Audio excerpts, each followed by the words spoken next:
Hi, everybody. I am Rob Hernandez, and I'm here with my colleague, Jeremy Troy. We are qualitative researchers at Magid, and we are excited today to talk to you about a topic that is very common in the marketing and branding world, and that is personalization and customization. But we're going to take it from a slightly different angle than perhaps you're used to. To ground us, though, Jeremy, tell us about how we think about personalization and customization. Yeah, sure. So when we think about customization, we're thinking about an experience that's driven by the consumer's choices. And personalization would be any information that's being provided by the brand or company is specific to that consumer. So they're not putting out cookie cutter information for everyone. So a quick example would be when you get targeted for ads on, let's say, Instagram. So the personalization component would be you're served up ads based on accounts that you follow or what you may have searched for recently. And the customization piece would be that as the consumer, once you get an ad, you are empowered to say, oh, I'd like to see more ads that are like this, or, this isn't relevant to me, so I don't want to see anything like this. Yeah. And I know we were talking the other day, and there was an interesting example that came up from your personal life where these concepts started to come forward. Why don't you share that with us?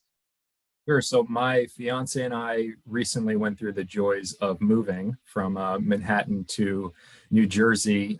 Because of that, a lot of my online behavior had shifted. I was all of a sudden looking to purchase a car. I was searching for different things on YouTube, how to mount my TV, all the fun stuff that comes with a move. But because of these sort of new behaviors that I was doing online, the reactions from the companies were in a lot of ways new to me. And it really sort of highlighted the importance and the amount of behavioral data that is ingested constantly and then, sort of regurgitated out by these companies. So a lot of the responses I was getting from these different companies based on these new behaviors were pretty apparent for me. Yeah, I'm curious, what surprised you, if anything, in the contact that you were getting from these companies? Obviously, people were reaching out based on your behavior, as you noted.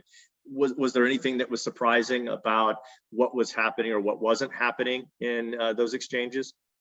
Yeah, I think I was at this point pretty used to being targeted for, with ads and things based on things that I'm doing. But as qualitative researchers, we are focused on the why and understanding the emotions behind behavior.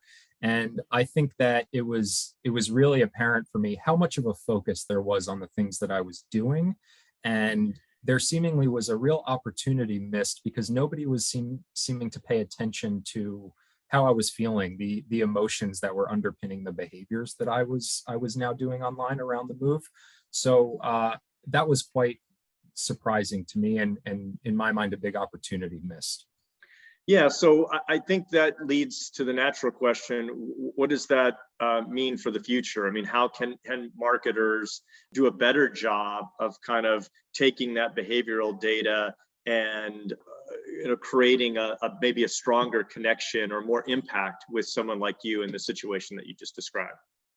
Yeah, I think as the ability to capture behavioral data inevitably only increases as technology progresses, I just think it's so important for brands to not miss out on the emotions behind those behaviors. I think it's one thing to understand me based on what I'm doing, but to truly understand me holistically, not just as a consumer, but as a person, there needs to be a focus on something beyond those behaviors. And that's where the emotions really come in. With going back to me, with the move, being stressed, being uncertain or sort of natural feelings that might happen around a move, but nobody did anything to capitalize on what I might have been feeling. Nobody said, hey, we know that in your old place in Manhattan, you used to love going to brunch on a Saturday. So here's a place for you to go to brunch on a Saturday so you can kind of continue doing the things that you used to do to bring you comfort during this move.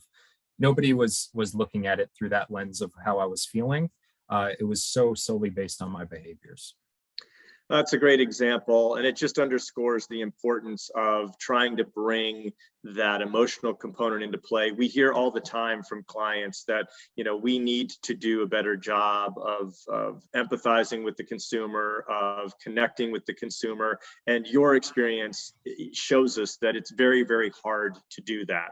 But that doesn't mean we shouldn't be trying and shouldn't be striving for a stronger, more impactful connection with the consumer by incorporating not just that behavioral information, but also the human side of things. So really appreciate that example, Jeremy. We'd love to hear from all of you on this. Any thoughts or input that you might have on this topic, we welcome it. Please email us at the addresses below and let us know your thoughts.